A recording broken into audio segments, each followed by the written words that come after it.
کُنَّا أَذَلَّ النَّاسِ فَأَعَزَّنَا اللَّهُ بِالْإِسْلَامِ، ہم تو قسم و پرس لوگ تھے، اسلام کی وجہ سے ہمیں عزت ملی ہے، اور جس دن ہم نے اسلام کو چھوڑ دیا اللہ ہمیں ذلیل و رسوا کر دیں گے۔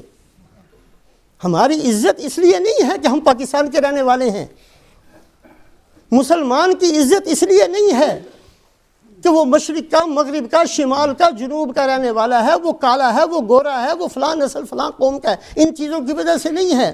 اگر عزت ہے، عزت ہوگی دنیا کے اندر تو ان اعمال صالحہ کی وجہ سے ہوگی جو رسول پاک علیہ الصلاۃ والسلام لے کر آئے اور اپنی امت کو سکھائے۔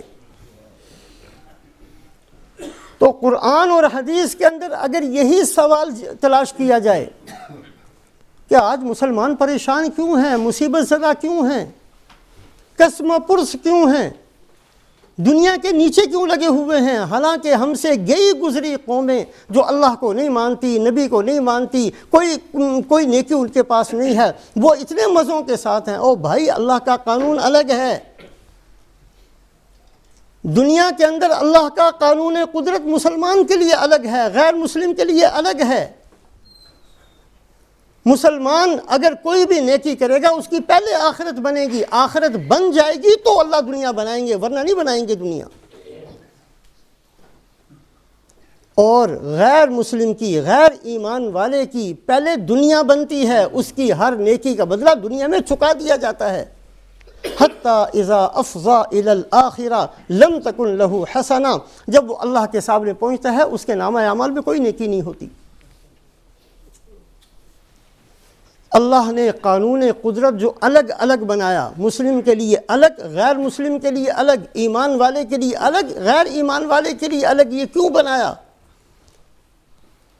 یہ اس لیے بنایا کہ اللہ پاک نہ دھوکہ کھاتے ہیں، اللہ کو دھوکہ نہیں دیا جا سکتا، اللہ جانتے ہیں دلوں کو۔ ابھی دھوکہ دینے کے بندہ سوچے گا، اللہ کو پہلے سے پتہ ہے یہ مجھے دھوکہ دینا چاہتا ہے، اللہ دھوکہ نہیں کھاتے۔ اور نہ ہی اللہ پاک اپنے نام سے دھوکہ چلنے دیتے ہیں۔ دنیا کے اندر اللہ کے نام سے انسانیت کو دھوکہ نہیں دیا جا سکتا۔ مسلمان کلمہ پڑھنے والا وہ دنیا کے سامنے یہ اعلان کرتا ہے کہ میں اللہ کا ہوں، میں اللہ کی ماننے والا ہوں، میں اللہ کی ماننے والا ہوں، اس لیے اللہ کی مدد بھی میرے ساتھ ہے، اللہ کی نصرت بھی میرے ساتھ ہے، اللہ کی طاقت بھی میرے ساتھ ہے، اللہ کا نظام بھی میرے ساتھ ہے۔ جب یہ گناہ کرتا ہے تو اللہ نے اس کو غلط ثابت کرنا ہے، تیرے ساتھ نہیں ہے، اعمال کے ساتھ ہے، تیرے ساتھ میری مدد نہیں ہے، تیرے ساتھ اس لیے میری مدد نہیں ہے کہ تو فلاں ملک کا ہے، تیرے ساتھ اس لیے مدد تھی کہ تو میرے نبی کا فرما بردار تھا۔ اللہ دھوکہ نہیں چلنے دیتے۔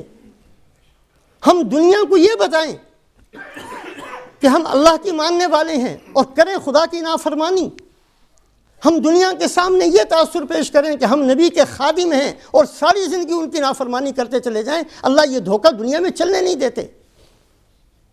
اللہ صاف صاف بتاتے ہیں کسی بندے کے ساتھ میری مدد نہیں ہے، اگر میری مدد ہے تو ایمان کے ساتھ ہے، اعمال صالحہ کے ساتھ ہے۔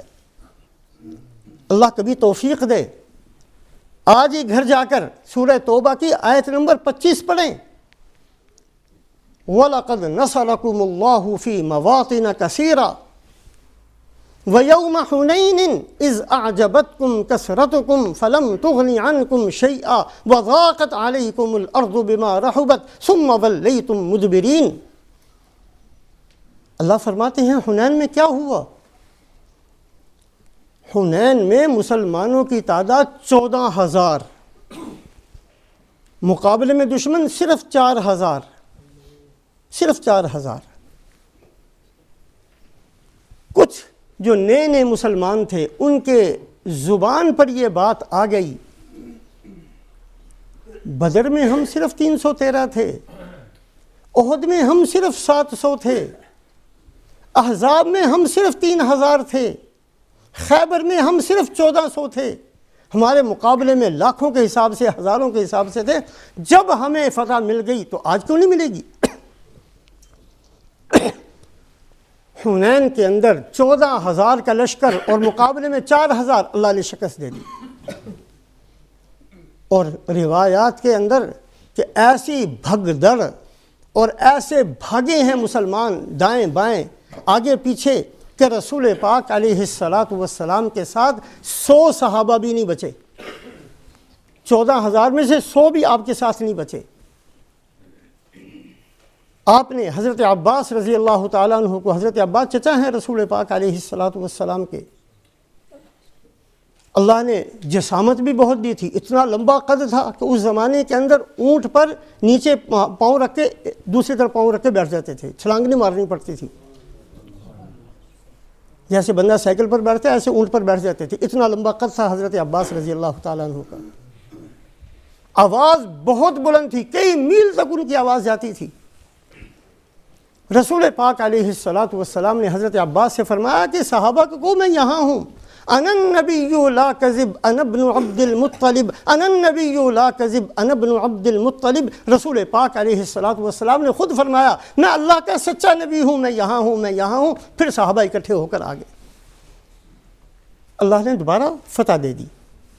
اللہ نے قصہ بیان کیا کہ حنین میں کیا ہوا، اذ اعجبتکم کثرتکم، تمہاری نگاہ ہٹ گئی اللہ سے، اپنی جان پر آ گئی، اپنے آپ کو بڑا سمجھنے لگ گئے، تمہیں تمہاری کثرت نے تعجب میں ڈال دیا، عجب کے اندر مبتلا ہو گئے، تمہیں شکست کا سامنا کرنا پڑ گیا۔ وَلَقَدْ نَصَرَكُمُ اللَّهُ فِي مَوَاطِنَ كَثِيرَةٍ، اللہ نے بہت موقعوں پر تمہاری مدد کی تھی۔ اللہ نے تمہاری مدد نہیں کی تھی، اس لیے تمہاری مدد کی تھی کہ تم اعمال والے تھے، اس لیے نہیں کی تھی کہ ابو بکر ان کا نام ہے یا عمر ان کا نام ہے، نہیں، یہ اس لیے کی تھی کہ یہ اللہ کے نبی کے خادم ہیں، ان کی سنتوں پر عمل کرنے والے ہیں۔ صحابہ کی مدد اس لیے نہیں کی کہ وہ مکہ کے رہنے والے یا مدینہ کے رہنے والے، اس بنیاد پر نہیں تھی، مدد اس بنیاد پر تھی کہ وہ اللہ کو ماننے والے ہیں اور اللہ کے نبی کی مکمل زندگی کو اختیار کرنے والے، اس بنیاد پر تھی۔ وَلَقَدْ نَصَرَكُمُ اللَّهُ فِي مَوَاطِنَ كَثِيرَةٍ، ہم نے بدر میں تمہاری مدد کی تھی۔ بدر میں صحابہ 313، صرف 2 گھوڑے، صرف 2 گھوڑے، صرف 70 اونٹ، صرف 8 تلواریں، 8 تلواریں، 313 کے پاس کچھ نہیں تھا، 8 بندے تھے جن کے پاس ایک ایک تلوار تھی، باقی کتنے سارے 300 سے بھی زیادہ ایسے بغیر تلواروں کے۔ بلکہ صحابہ فرماتے ہیں کہ ہم میں سے بہت سارے ایسے تھے کہ پاؤں میں جوتا بھی نہیں تھا، چل پڑے، ہتھیار بھی نہیں، کپڑے بھی نہیں، چل پڑے۔ اللہ نے مدد کی، فرشتے اتارے، 3000 فرشتے آئے ہیں بدر کے اندر۔ بدر، یہ مدد جو ہے وہ صحابہ کے جسموں کے ساتھ نہیں تھی، یہ اعمال کے ساتھ تھی۔ صحابہ کے جسم تو موجود تھے حنین کے اندر بھی، وَيَوْمَ حُنَيْنٍ إِذْ أَعْجَبَتْكُمْ كَثْرَتُكُمْ، پھر کیا ہوا جب تم نے اپنے آپ کو بڑا سمجھ لیا، پھر کیا ہوا، وَضَاقَتْ عَلَيْكُمُ الْأَرْضُ بِمَا رَحُبَتْ، پھر یہی زمین تمہارے لیے تنگ ہو گئی، پھر تم بھاگنا شروع ہو گئے، پھر ہم نے اپنے نبی کی برکت سے پھر تمہاری مدد کی۔